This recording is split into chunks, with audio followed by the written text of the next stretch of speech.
Bonjour à tous, merci de vous informer sur Ecclesia TV. Les fidèles de la paroisse Sainte-Anne de Port-Bouët ont célébré au cours d'une messe d'action de grâce les 70 ans d'existence de l'érection de leur paroisse le dimanche 13 octobre 2024. Les festivités des 70 ans au cœur de l'évangélisation et à la suite du Christ se sont déroulées avec la participation active de la communauté chrétienne et des convives.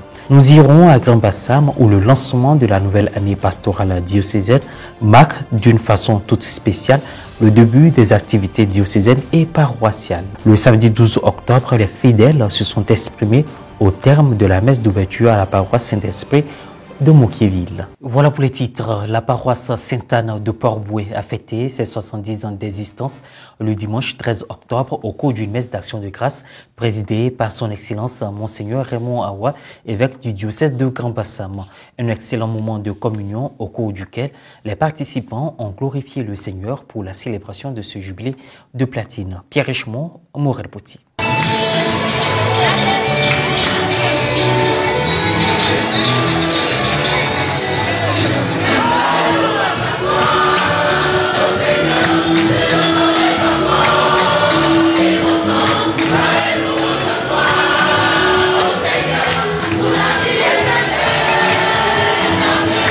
70 ans d'évangélisation, 70 ans de communion, 70 ans de fraternité. Le dimanche 13 octobre dernier, son Excellence Monseigneur Raymond Awa, évêque du diocèse de Grand Bassam, a présidé la messe du jubilé de platine de la paroisse Sainte-Anne de Port-Bouët. Il avait plusieurs prêtres à ses côtés, parmi eux le père Jean Bonzo-Kwasi, vicaire général du diocèse, et le père André Gérard Angoua, curé de la paroisse en fête. Des religieux et religieuses, des autorités de la commune se sont joints aux paroissiens pour exprimer l'action de grâce à Dieu. Les nouvelles ont été données par le premier vice-président du conseil pastoral paroissial, M. Michel Atobra. Le rite pénitentiel a été marqué par l'aspersion des fidèles. Commentant les textes liturgiques du jour, Monseigneur Awa a expliqué à l'Assemblée comment faire pour avoir la vie éternelle. Il a aussi fait une recommandation importante à la communauté jubilaire. La plus grande recommandation, c'est de prier et de demander la sagesse. C'est ce que dit la première lecture. J'ai prié et j'ai demandé la sagesse et le discernement. C'est le meilleur trésor dont le monde a besoin aujourd'hui, la sagesse. Ce n'est pas intelligence, ce n'est pas les talents, non, c'est la sagesse. C'est elle seule qui peut permettre d'équilibrer les choses. Les talents, l'intelligence, toute l'expérience, le savoir-faire. Dans tout ça, là, vous les mettez ensemble. S'il n'y a pas un peu de sagesse là, Comme à toutes les grandes occasions, une procession d'offrandes a été effectuée par des paroissiens.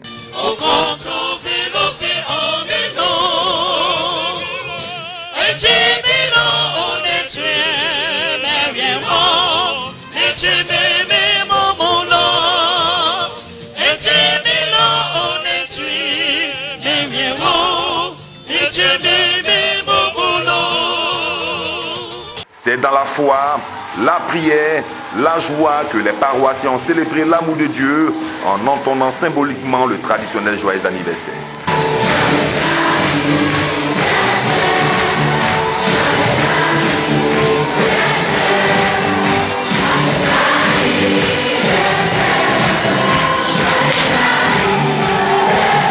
Au cours des allocutions, le président du comité de pilotage, M. Maurice Adoukou, s'est réjoui de l'organisation. Quant au député maire Sylvestre Emou, fils de la paroisse et parrain de la cérémonie, il a remercié l'ensemble des paroissiens pour la confiance placée en lui et a rendu hommage aux pionniers de la paroisse.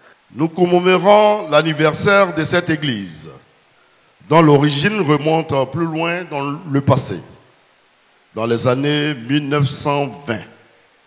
Avec la création du village Alayan par les pêcheurs Aladjan. Il est difficile de ne pas faire le lien entre cette église et le village Alayan, embryon de la commune de Port-Bouët, dont le développement résulte de la construction du WAF sous la conduite de l'explorateur français Louis-Édouard Comte Bouët-Viomène. Cet anniversaire marque l'entrée de la foi catholique dans la commune de Port-Bouët. Et l'histoire de la paroisse Sainte-Anne se confond avec celle de la ville de Port-Bouët. C'est donc avec beaucoup de plaisir que les autorités municipales ici présentes et moi-même, pur produit de Sainte-Anne, prenons part à ce jubilé. Le curé de la paroisse a dit toute sa gratitude au prélat, aux parrains et à ses confrères. La dernière allocution a été celle du vicaire général qui, au nom de l'évêque, a adressé un mot d'encouragement aux paroissiens. Au thème de la célébration marquant ce jubilé de platine, un déjeuner a été servi. Partage fraternel, partition d'un gâteau symbolisant les 70 ans.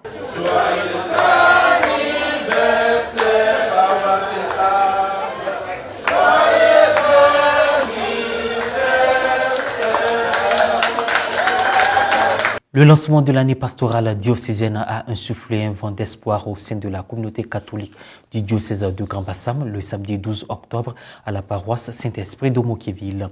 Engagés dans la vie paroissiale et diocésaine, les fidèles se sont prononcés au terme de la messe. Cette diversité d'impressions reflétait parfaitement l'esprit d'unité et de collaboration au cœur de la mission de l'Église. Reporter d'image Pierre Richemont, commentaire Guy Rochiao. Le samedi 12 octobre dernier, le diocèse de Grand-Bassam a effectué sa rentrée pastorale diocésaine.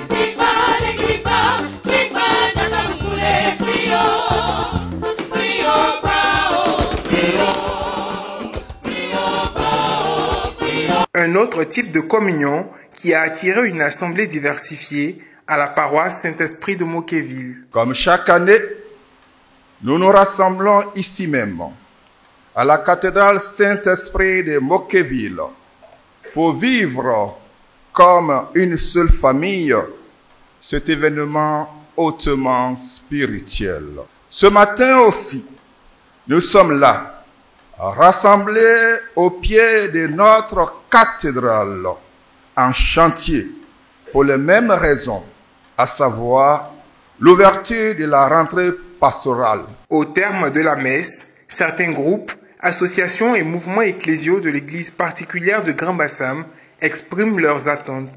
Que vraiment nous puissions voir cette cathédrale enfin sortir de terre pour que nous puissions fêter notre jubilé. À l'égard du clergé, c'est déjà un appui spirituel, un appui matériel dans nos activités, dans nos idées, dans tout ce que nous voulons préparer pour l'œuvre de Dieu et surtout pour les enfants. Déjà dit merci pour ce qui a déjà été fait. Et que en cette nouvelle année, Dieu nous donne la grâce de pouvoir achever notre cathédrale et réussir toutes nos activités. Que de nouveaux membres nous rejoignent et que Saint-Odile s'implante dans tout le diocèse pour la délivrance des âmes du purgatoire. Doux cœur de Jésus. Soyez mon salut. Soulignant l'opportunité offerte, les responsables ont mis l'accent sur les priorités de cette nouvelle année pastorale. Nous souhaitons vraiment apporter nous aussi notre pierre à l'édifice en nous mobilisant suffisamment pour avoir assez de moyens pour achever aussi notre cathédrale. Et nous souhaitons avoir beaucoup d'équipiers pour relever le défi à l'échelle nationale. Équipiers, l'Évangile avec Marie. En tant que bureau de l'AFC diocésaine de Grand-Bassam, nous sommes prêts pour la mission. Nous sommes prêts à mobiliser nos membres pour qu'on puisse achever notre cathédrale. Notre mission première est de redynamiser toutes les affects dans les paroisses du diocèse de Grand-Bassam, redynamiser nos secteurs et mettre debout le diocèse de Grand-Bassam qui compte sur l'affect, qui compte sur les femmes. L'église de Grand-Bassam a reconnu que l'affect est une institution désormais. Nous devons nous mettre au travail pour pouvoir mériter vraiment ce titre, que toutes les femmes du diocèse de Grand-Bassam se reconnaissent avec l'AFEC pour qu'on puisse aller de l'avant pour achever notre cathédrale qui est un projet qui tient au cœur de notre père évêque. AFEC, vous rejoindre. AFEC, vous rejoindre. AFEC qui est... Les différents avis des participants engagés dans la vie paroissiale et diocésaine illustre parfaitement les défis et les aspirations de l'Église contemporaine. Moi, Monseigneur Raymond Awa, évêque du diocèse catholique de Grand-Bassam, déclare solennellement ouverte l'année pastorale diocésaine jubilaire 2025, avec pour thème, en cette année jubilaire, achevons notre cathédrale. Fin de cette édition. Merci de nous avoir suivis. Bonne suite de nos programmes sur Ecclesia TV.